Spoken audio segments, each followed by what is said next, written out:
My next guest is the new Valor Fights bantamweight champion, and of course, it is Jeromy Mitchell. And Jeromy, you already have your first title defense lined up, of course, January 2nd against Dre Miley. And there seems to be some bad blood there, which I'm really excited to dive into and talk about. But first, let's talk about how you captured this title, beating James Adcock via submission in round one. Did that fight turn out pretty much the way you thought it would? Um, yes and no. I kind of thought it would be round one. I imagined us being on the feet a lot more. Went out, threw some, we were on the feet. We threw some strikes and threw a head kick, got knocked off balance, and ended up having to recover against the cage. And then we just kind of spent the rest of the time in some grappling exchanges. I was kind of let down to see like my third rear naked choke. I'm tired of getting the same finish. I want to prove that I can finish a fight more ways than that. But I'm never going to turn down a paycheck, so I don't get paid by the hour. Yeah, for sure. Well, you got to take what they give you too. So, but that just goes to show, how proficient you are on the ground. What was the experience like? I actually haven't got a chance to see the fight. Were there fans in the stands with this pandemic and everything? Just run me through that. Yes, I think they were allowed to have half capacity, but the it was a Camp Jordan like event center, I guess. So it was huge. It was like I don't know. It was a big auditorium. I don't even know if that would be the proper thing to call it. More like a civic center. Mhm. So they had a lot of people there. So and hopefully this fight coming up, I'll have two times that amount, and hopefully some of the guidelines will be lifted by then as well. For sure. Tell me, what does it mean to you, man, to win that title? I mean, Valor Fights, that's a prestigious promotion right there. I mean, what does that mean to you? Well, to win it was cool. Feels great. Don't get me wrong, but truthfully, I'm after a belt in one of the two bigger organizations, UFC or Bellator, and so that this is just a stepping stone on that way. And I'm looking forward to defending my belt against another tough opponent, so I can add that to my resume and hopefully find myself on the Contender Series by the next season. So For sure. Now, really, say that one more time. I said truthfully, to me, it's more like a key to a door. So. Gotcha. Gotcha. Well, it makes sense, and clearly now you're 3-0 as a pro. Things are clicking. What has your life been like in training and everything during the pandemic? I mean, I know it's been different for everyone depending on where you live. What has it been like for you? Truthfully, not much change. So I was actually supposed to fight March 14th against a guy named Fatty Schumann, and at 247 in Pittsburgh, and the event fell through the day of the fight. So we weighed in, everything was good. I did my morning shakeout, and the event fell through the morning of the fight due to the coronavirus. So we came back. I think we ran the gym normal for like a week, and then we had to close down. But myself and a couple others had a key and were serious about competing and stuff. We still went in, and truthfully, nothing changed. Just minus having to teach class and stuff. So truthfully, it gave me the ability to train just as hard, but mentally step back and rest a little bit. And then we got to open back, I believe, second week of May. I want to say maybe June. I can't remember. But ever since then, it's just been back to normal schedule. So nothing's really changed.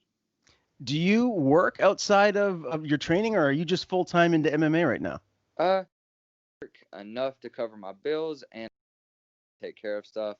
But other than that, I actually spend most of my time day trading or training. I'm pretty much full time in this, man. Mhm. And you're an entrepreneur too. I mean, you have your own clothing line. It's called Clean Cut Killers, and you have a YouTube page that you run. And I actually watched a couple of your videos. You did like a little documentary, kind of following you through this last fight. And the weight loss video that you just did is really cool, man. I'm trying to cut down myself, not for a fight or anything like that, but just for my own vanity reasons. I trying to get back down to about the 175-pound range, and I know the older that you get, the harder it is, man. Just tell me what the inspiration behind some of this other stuff that you're doing outside of just trying to smash people in the face for a living. So, in the face for a living pays well, but only pays around 1 to 3 times a year. And so that you got to figure out how to make money in between. Plus, I don't want to be 40 years old and have to fight. If I'm 40 and I'm fighting, fine. It's due to my own choice. But I want to try to figure out how to make as many people's money my money as possible. And when I started business school right out of high school, one of the first things I learned was you cannot have you will never make it rich with one source of income. So for me, I want to get as many sources of income as I can.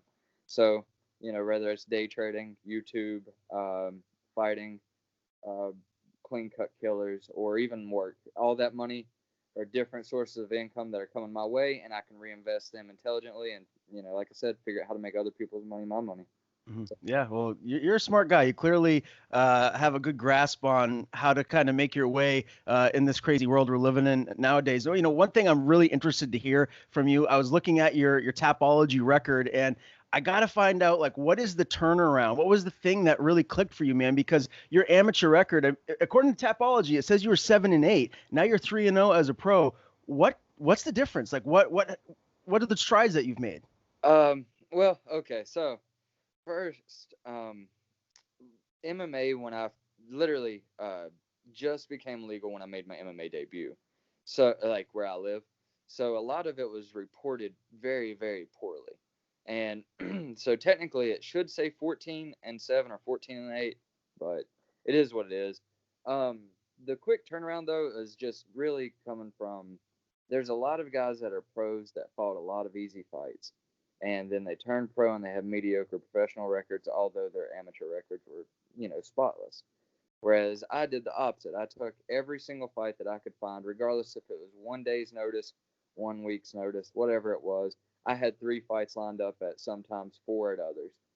And I was just, trying to fight as much as I could and gain that experience against the best competitor I could. So when I turned pro, I would be ready to be there. And that's kind of the route that I'm trying to take now as a professional as well, as I don't want to continually pad my record or even try to do that, because anybody, I don't want to say anybody, but you can make it to the big show. The hard. So I want to be prepared there. Now my last fight, um, as an amateur, I actually had heel hooked my opponent, and he tapped, which I thought was going to get me the win, because where I come from, you can fight absolute pro rules even as an amateur. So from my first fight, I was fighting with knees and elbows to the head and so on and so forth. And so I thought that the heel hook would have been legal, but turns out it was illegal, so I ended up getting disqualified. And then we tried to find some more people on the scene for me to fight as an amateur, just because it's kind of like the golden rule is always turn pro on a win. And so we kept looking, and the excuse was either my guy doesn't have enough experience, or my guy is 12-0, and it's risky to fight somebody with a split record amateur or so listed as, and the risk isn't worth the reward, I guess. So we just ended up having to turn me pro, and everything's been great. Although I felt I was at that level then, I guess it was What is the MMA scene like where you're from? Is there a lot of support? A lot of people obviously come out to the fights. Is it just growing where you're at? absolutely, it's growing. Not There's more gyms than there are promotions by far. Promoters usually don't promote here. Don't know why. I don't know if it's due to venue size or anything. I'm from a pretty small place, but I kind of am lucky enough to be in the middle of where I could travel anywhere and compete. I'm close to Tennessee. I'm still close to Pittsburgh. I'm still close to Ohio. I'm still close to Kentucky. But the MMA scene here is, as far as gyms and fans, but as far as actual promotions and events where I live, not so much. So, but there's tons of support. So, Do you get into other sports outside of MMA, or have you just always been one of those guys that love combat sports and wanted to kind of make this your thing? growing up, I always played football and track and whatnot, but I there's just nothing like fighting. I would go home even after, let's say, football or anything, and I would watch, Jackie Chan, or, stuff where it's like the quiet guy in the room that you would never think is the most dangerous guy in the room. That's what got me into it. So, truthfully, I guess I've always wanted to do it. I never found a gym. And then around when I was 12, I was at football practice, and I met a friend named Shane. And he had trained at this MMA gym, and he asked me to come up. I did, and I've been there ever since, just addicted. And then ever since then, that the first time I trained, I quit all other sports, turned everything to this, and then I was in and out because I was 12 when I started, so it's hard to expect a kid to be as committed as they should. But once I turned 18 and I literally might have missed 10 days since I've been 18. So, Wow. Okay. Yeah. Well, that goes to show why you're a champion now. Let's talk about that, Jim, man, and give some shine to, your training partners, your coaches. Just tell me a little bit about, who the main guys that you work with on a daily basis and who your coaches are that help you out with certain, specialties that you train in. oh man. So, starting with the coaches, I would say my striking coach, but overall my head coach is Derek Lambert. He is a professional boxer, super great striker, super great in jiu-jitsu. Truthfully, I would say our gym's best asset is that everybody that comes through the door is pretty well-rounded. My boxing coach is a brown belt in jiu-jitsu, and my jiu-jitsu coach has had 6 or 7 fights, and he's won them, and they've been decent amount of striking in those fights. I have a training partner, Brett Summers. That's my main training partner, and he's won everything from Naga to state boxing titles and so on and so forth. So truthfully, like, yeah, those three are big ones for me. And then my jiu-jitsu coach Kyle Davis, he would be the only one I would say is a purist. He truthfully is into jiu-jitsu and grappling, although he had experience, but he showed his dominance in grappling and so on and so forth throughout it. But man, there's just too many names to name. If I was to sit here and tell you what everybody could do, I would be on here for a long time. But Gotcha. I would say that the gym's best asset is that everybody's well rounded. So. What's your favorite discipline? I mean, for me, it's a no-brainer. I love boxing. I mean, there's nothing I like more than hitting pads. I have a coach that will run me through a 45-minute workout, and the how I feel afterwards is just I can't thing. But I don't really get into jujitsu quite as much. I don't know. I guess it's just a personal preference thing. What's that for you? What is it that you just get a high off of training?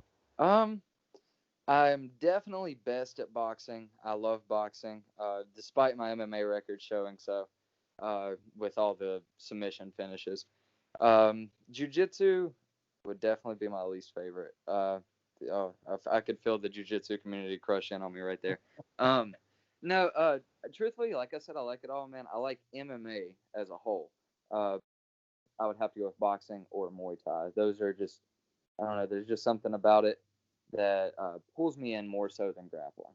Yeah. No, I'm with you 100%. I don't know. For me, it's just hitting those pads, and when someone's holding mitts for you, it's such a great feeling. You by the time you're done, you just get out so much aggression, and I don't know. For me, it's always been that way. Now, you winning this belt at bantamweight, you've also fought at featherweight and lightweight. I mean, what is this gonna look like for you moving forward? Are you gonna stay at 135? Do you feel like that's where you're gonna have your best success, or will you jump around in weight classes? I'm definitely gonna have to return to featherweight eventually. Just due to I'm only 23, and bantamweight I'm definitely at the top of the weight class for size. With that being said, I'm 5'9", and I'd fought all my other fights at 145. This was the first time that I'd made 135, and I had to get down to, I believe we did a body scan before I left for weigh-ins, and I was 3.3% body fat. And so I imagine that being sustainable for a long period of time just isn't realistic. And then after I get around 25, 26, I'll gain bone density and muscle mass just through growing up. So I imagine eventually I'll have to bounce back to featherweight. I would still like to make it to the pinnacle of my career at bantamweight, though. I like how I feel there. I feel loose. I feel fast.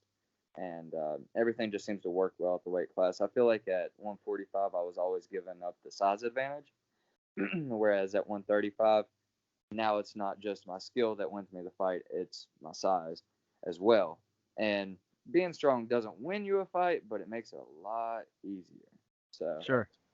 Yeah, what is that cut like to get down to 135? I mean, because your nickname is the Adonis, and looking at you, it doesn't look like you have a whole lot of fat to cut at all. You look pretty carved up, my friend. So how difficult is that to get down to 135?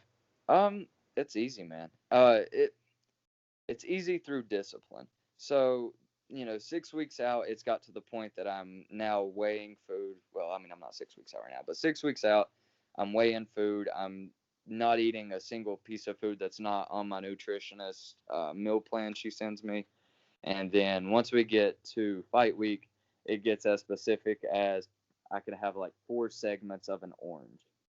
So I mean, it's not easy, but the only thing it really tests for me is my discipline, and then the actual cut itself isn't that bad. It's the easiest one. I've actually this previous time I made bantamweight easier on the actual cut itself than I did featherweight in previous times.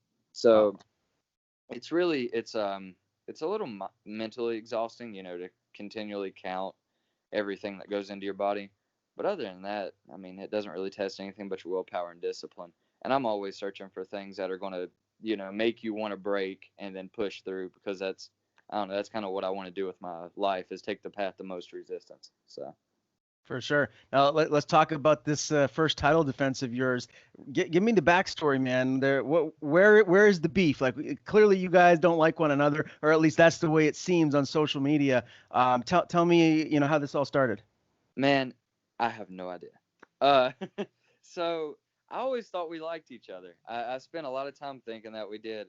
We used to, we had some pretty kind exchanges back in the day before we ever knew each other was going to fight. And I booked my title fight.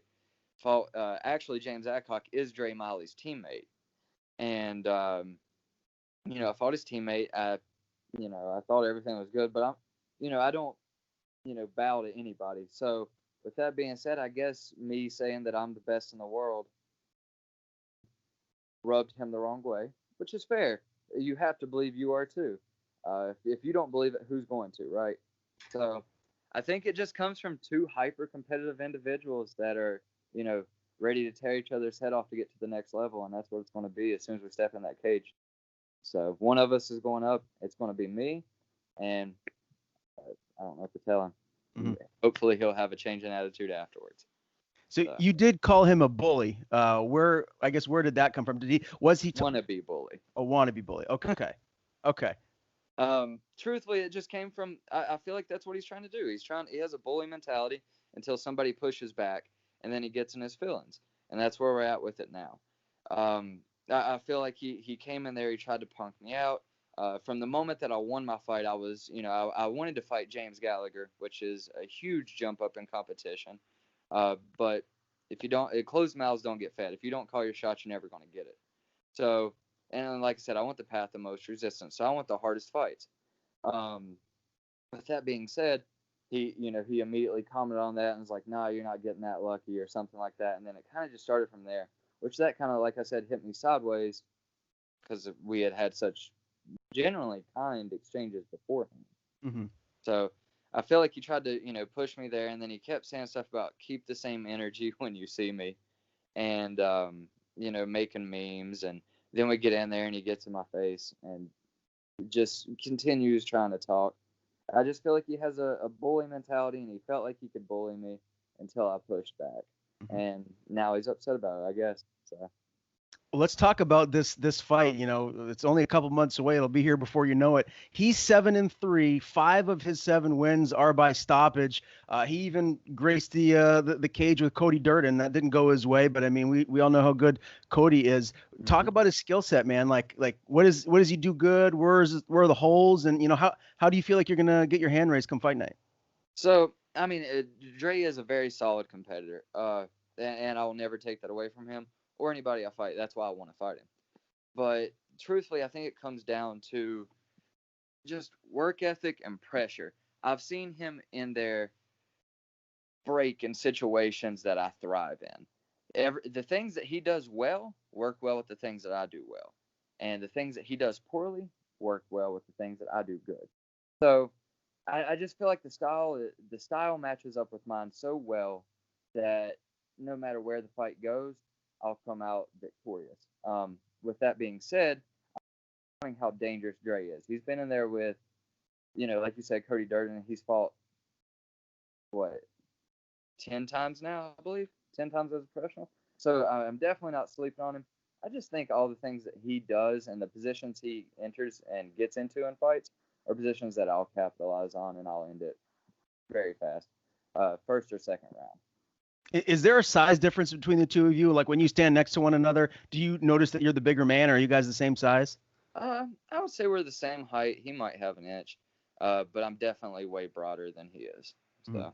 I'd say the size, though, in proportion equals out to about the same. Okay. So you don't, but do you feel like you have a big maybe strength advantage Yeah. in this fight? Yeah. Okay. Yes. So first or second round, are you thinking a submission? Do you want to get maybe your TKO. first TKO? Okay. Yeah. All Second right. round TKO. And as the days get closer, I imagine that second round to turn into a first round. I love it. I love it, man. Well, listen, you clearly have some big goals for yourself. If you do go in, you get this win, you retain the belt. Do you think this will be your Valor? Do you feel like Bellator or Contender Series will be next, or do you envision maybe having to, defend your belt a couple of times before you get that next call? Truthfully, I think I'll end up finding myself on the Contender Series after this one. What I would like to see is I would like to actually stay and defend my belt a couple more times, just because they've been very good to me. They've worked with me. Can't say enough great things about Valor, and there's a few people on the regional scene I still want to fight. Like I said, when I get there, I want to know that I'm ready to be there. I don't want to just get there, have one or two, and then I'm out, and now I'm back trying to find my way there again. So once I get there, I'm there to stay. So like I said, there's a few people, including Dre himself, that I'd like to test myself against before I go up. But I think that I'll get the call after this one because it'll be a pretty convincing resume after this. Very cool. Well, obviously, I wish nothing but the best for you here moving forward. I really appreciate you taking the time to join me. It was great having you on the show for the first time. Before I do let you go, I'm sure you have some people you'd like to thank or any sponsors you have. The floor is yours. Oh man. First off, and I always got to thank my wife, man. She, like I said, all the counting of the food and everything, like that's on her. She does it all. She takes care of me.